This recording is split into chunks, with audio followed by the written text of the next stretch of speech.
বর্ষা নামের একজন মেয়ে, সে একসাথে দুইজন ছেলের সাথে হারাম রিলেশনশিপের মধ্যে ছিল। একজনের নাম হচ্ছে মাহির আর আরেকজনের নাম হচ্ছে জুবায়েদ। একটা সময় পর সে এটা ডিসিশন নিয়ে ফেললো ওই মেয়েটা যে আমি আর জুবায়েদের সাথে আমার এই সম্পর্কটা কন্টিনিউয়াসলি করতে পারবো না, আমি আমার লাইফে মাহিরকে বেছে নিতে চাই। সে এই জিনিসটা ভেবে ওই মেয়ে এবং মাহির এই দুইজন মিলে একটা সময় ডিসিশন নিল যে আমাদের রাস্তা থেকে জুবায়েদকে সারাটা জীবনের জন্য সরিয়ে ফেলতে হবে। এটা ভেবে ওই বর্ষা নামের ওই মেয়েটা তার বর্তমান যে বয়ফ্রেন্ড আছে মাহির, তাকে এটা বুদ্ধি দিল যে তুমি জুবায়েদকে সারাটা জীবনের জন্য একেবারে শেষ করে দাও। ব্যাস, যেমন কথা তেমন কাজ। ওই মেয়ের কথা শুনে ওই মাহির নামক যুবক জুবায়েদকে এবার হত্যা করে ফেলল।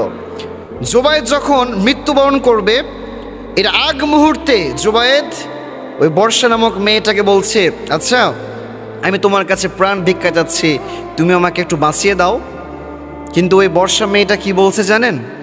ওই মেয়েটা বলছে, তুমি না মরলে আমি মাহিরের তো হব না, তুমি থাকলে আমার রাস্তার কাঁটা হয়ে তুমি দাঁড়াবা, অতএব আমি চাই না যে আমার রাস্তায় কেউ কাঁটা হয়ে দাঁড়াক।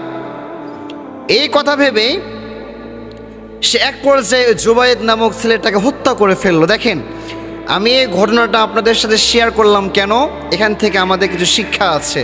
আল্লাহ তাআলা সূরাত ইউসুফের 28 নম্বর আয়াতের শেষের দিকে বলছেন, আল্লাহ তাআলা বলছেন, ইন্না কাইদাকুন্না আযীম, নিশ্চয় নারীদের ফিতনা সব থেকে ভয়ঙ্কর ফিতনা, নারীদের ষড়যন্ত্র সব থেকে ভয়ঙ্কর ষড়যন্ত্র।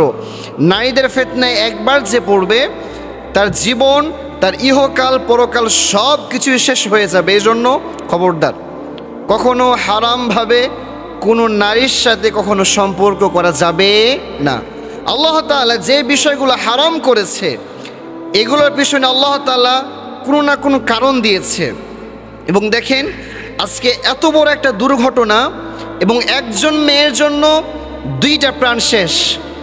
জুবায়েদ নামক ছেলেটা সারাটা জীবন শেষ, সে আর কখনো ফিরে আসবে না।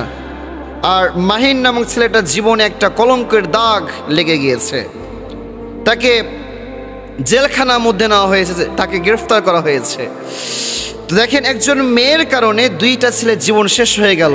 এজন্য নারীদের ফিতনা খুব ডেঞ্জারাস ফিতনা, নারীদের ফিতনায় কখনো পড়া যাবে না। আল্লাহ তাআলা প্রতিটা যুবককে নারীর ফিতনা থেকে বাঁচার তৌফিক দান করুন। সবাই পড়ছি আমিন।